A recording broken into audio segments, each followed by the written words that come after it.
Hola, buenos días. Me da gozo estar con ustedes una vez más esta semana. Este es el video número 87 y como es obvio, estoy en otro lugar. Ya estamos otra vez en San Luis, Río Colorado, en el estado de Sonora, en México. Y pues vamos a dar inicio. Padre, gracias por tu gran amor y tu misericordia. Gracias por redimir a tu pueblo. Gracias por mostrarnos por medio de Boaz y Ruth esta hermosa historia de redención. Y pedimos, Padre, que nos ayudes a seguir caminando en el camino en obediencia a tu palabra. Padre, a toda tu palabra. Y pues ayúdanos, Padre, especialmente ahora que vemos que los días de nuestro Señor se están acercando, pararnos firmes sobre la palabra y hablar fuertemente y pues la verdad, Padre. Te damos gracias. En el nombre de Cristo te lo pido. Amén. Muy bien, esta semana voy a terminar de hablar sobre Ruth y Boaz. Desviamos un poquito para hablar sobre la razón que Ruth, un moabita, fue incluida en la familia de Cristo, que ella fue, aunque moabita, se casó y entró en las tribus de Israel.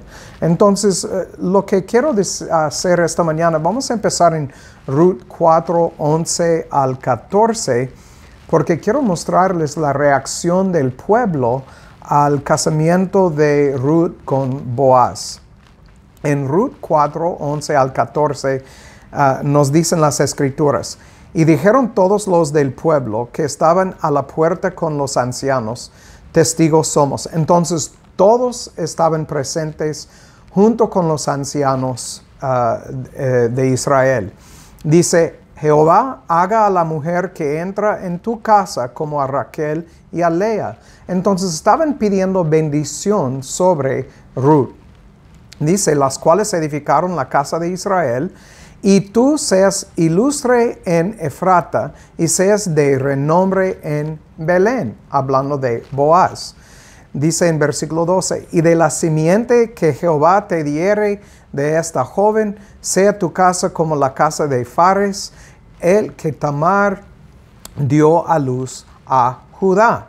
Boaz pues tomó a Ruth y ella fue su esposa, y luego que entró a ella, Jehová le dio que concibiese y diese a luz un hijo. Y las mujeres decían a Noemí, bendito sea Jehová, que hizo que no te faltase hoy pariente redentor, cuyo nombre será célebre en Israel. Otra vez, enfatizando la bendición que era para Ruth y Noemí de tener un pariente redentor. Entonces quiero hablar un poco sobre lo que miramos en Boaz, porque obviamente Boaz es un tipo de Cristo en el Antiguo Testamento. Otra vez vamos a ver y comparar Boaz y lo que hizo para Ruth y lo que compararlo con lo que Cristo hizo para su esposa, la Iglesia. Entonces, en Boaz miramos el pariente redentor que tenía que ser un miembro de la familia. Recordamos que nosotros fuimos adoptados en la familia en el tribu de Judá. Jesús agregó a su esposa a su deidad eterna para poder ser nuestro pariente y salvarnos.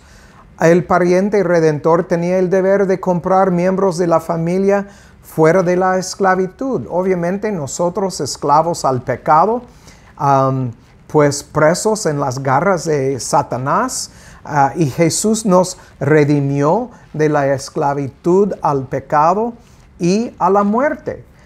Ya nosotros vamos a celebrar junto con Él en la vida eterna.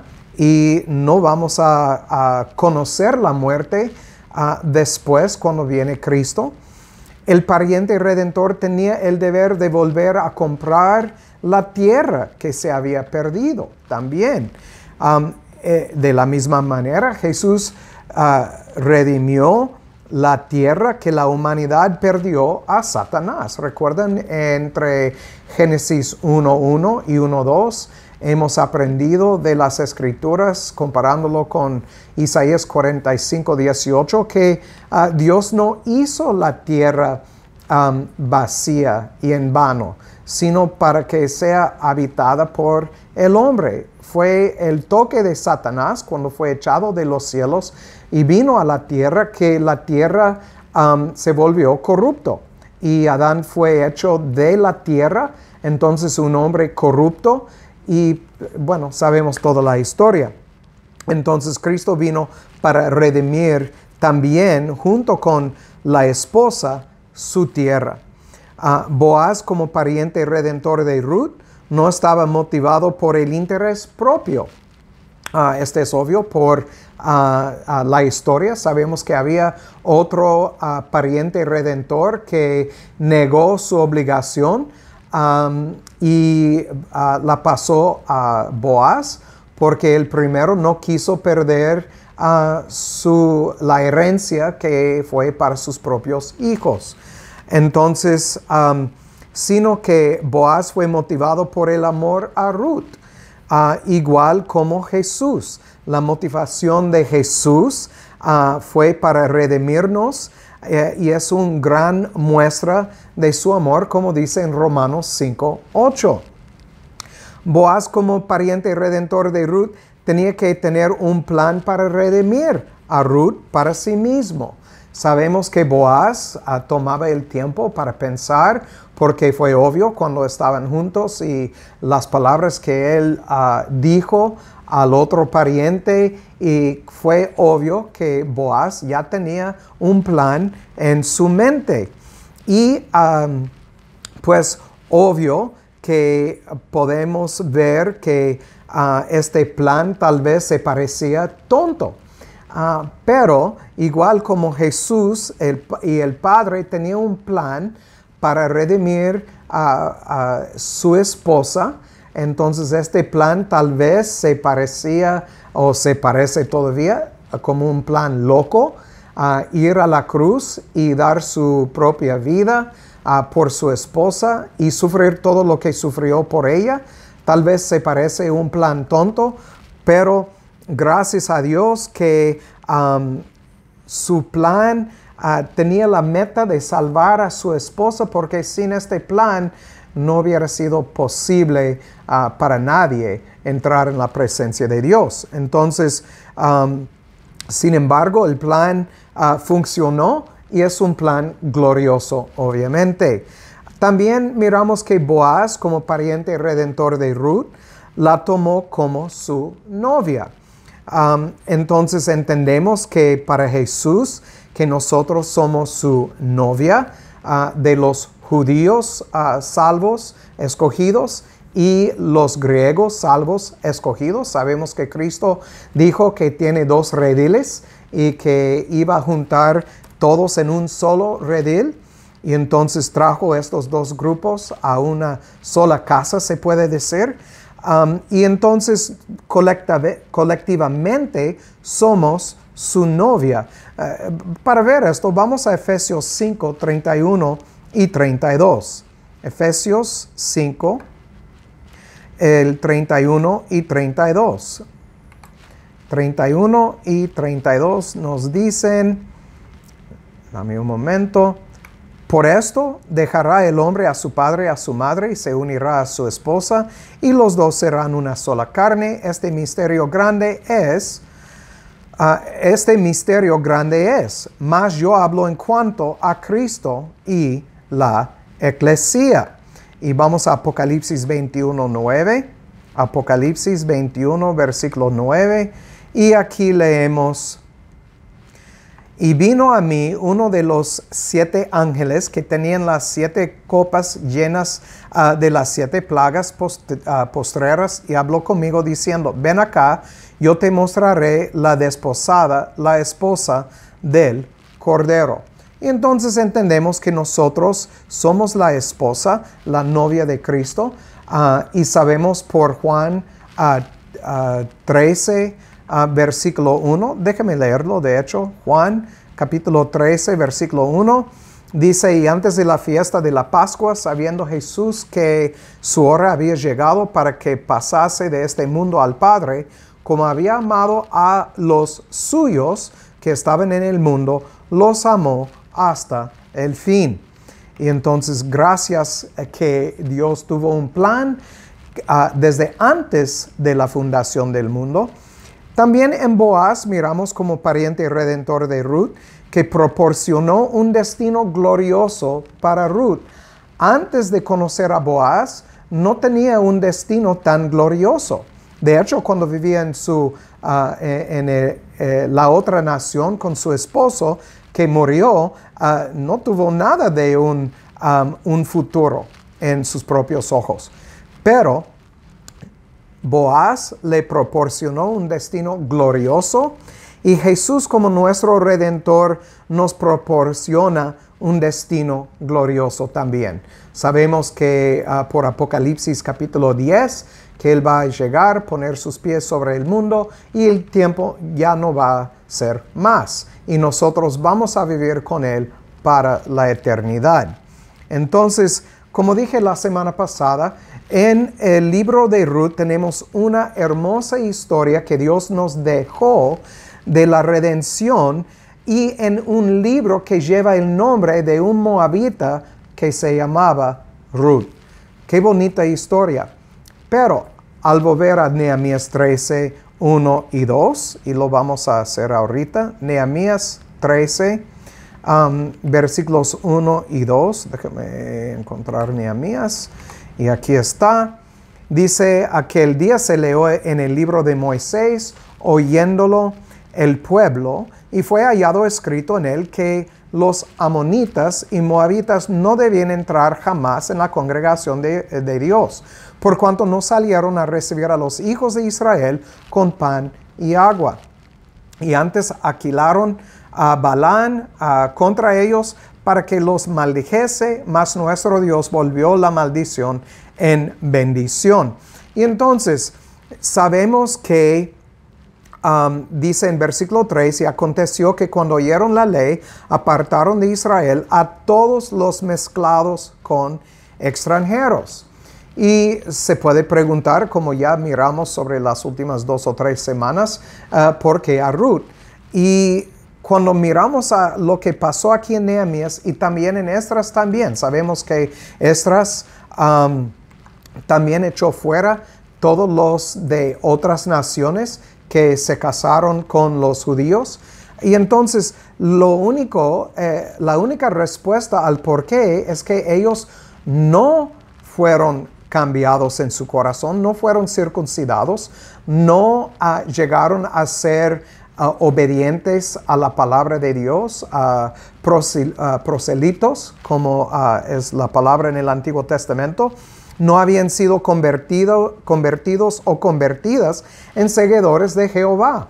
De hecho, sabemos que Nehemías dijo que todavía que no hablan nuestro idioma.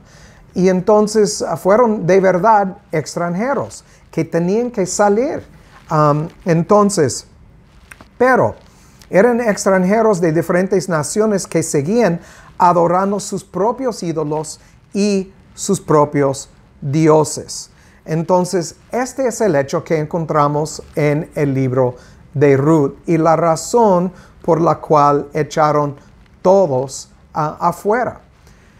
Muy bien, pasando a Nehemías 13, versículo 3, quiero mencionar algo aquí en 13:3. Dice, y aconteció que cuando oyeron la ley, apartaron Israel a todos los mezclados con extranjeros. Y entonces la palabra aquí, escuchar, es la palabra shamá. Sabemos que Shema es 8085 en el hebreo y quiere decir oír inteligentemente y implica poner atención y obediencia. Entonces, cuando escucharon la palabra de Dios, obedecieron. Entonces, nosotros también, al leer la palabra de Dios, toda la palabra de Dios, del antiguo pacto hasta el nuevo pacto, tenemos que oír inteligentemente y tenemos que obedecer. Yo estaba investigando algo el otro día sobre las versiones Reina Valera y encontré que estas versiones no están basadas por completo en el Textus Receptus.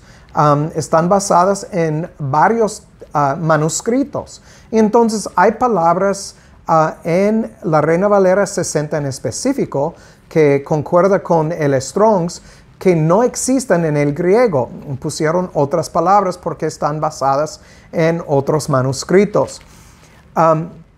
Pero cuando hablamos de escuchar y obedecer, como dice aquí, y pensamos en el antiguo pacto, muchos que viven hoy en día creen que el antiguo pacto quiere decir que no hay nada en el antiguo pacto que aplica a nosotros, porque es antiguo. Y este es un gran error que los cristianos de hoy en día cometen, y los pastores también, día tras día, o mejor dicho, domingo tras domingo. Dios nos dio su ley. Su ley aplica a nosotros. Y sabemos por Colosenses 2:14 que hay partes como las ceremonias, los ritos que fueron clavados en la cruz. Que Cristo vino no para anular la ley, sino para cumplir la ley. Y sabemos por Ezequiel 36 que Dios, al regenerar nuestros corazones, escribió su ley en nuestro corazón. Y tenemos que preguntarnos, ¿cuál ley? Entonces, ¿cómo se aplica lo que miramos o hemos visto sobre estas últimas semanas a nuestras vidas? Bueno, yo platiqué de esto en unos videos anteriores, de que no debemos juntarnos en yugo desigual, de cualquier manera, de amigos, de novios y novias, de ninguna manera, socios, no debemos juntarnos en yugo desigual.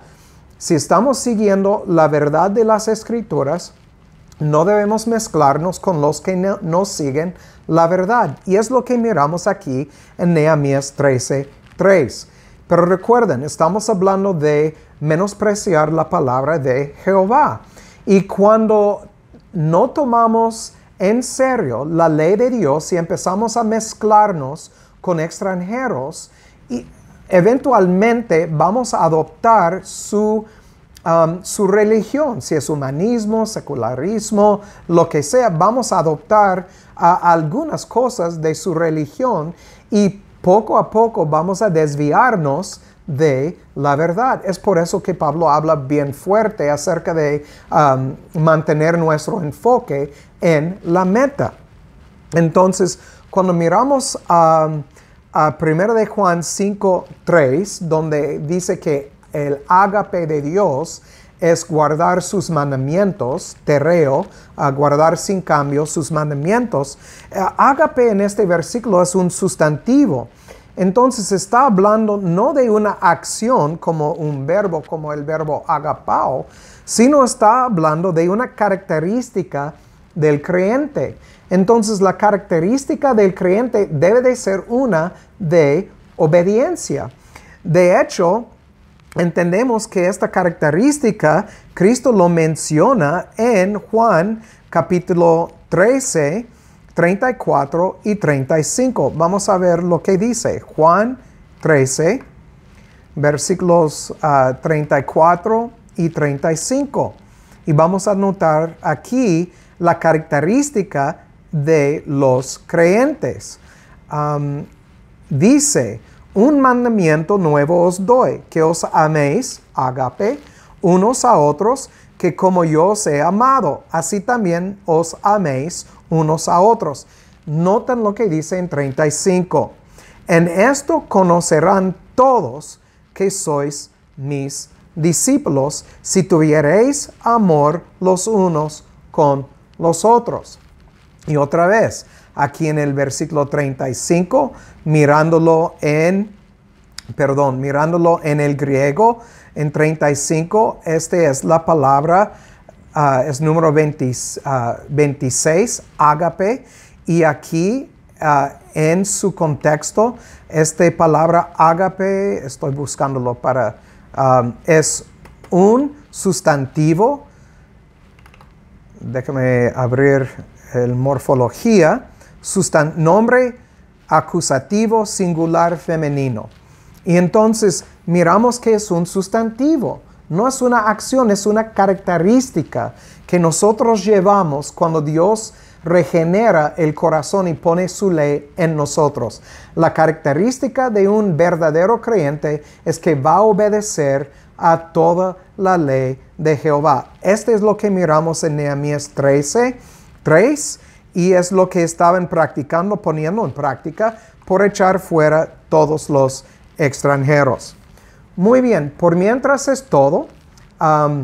En el próximo video vamos a seguir hablando de esta palabra ágape y vamos a seguir adelante hablando sobre obediencia y menospreciar la palabra de Dios. Entonces, como Cristo dijo, el que tiene oído para oír, que oiga, y que Dios haga su voluntad en sus vidas.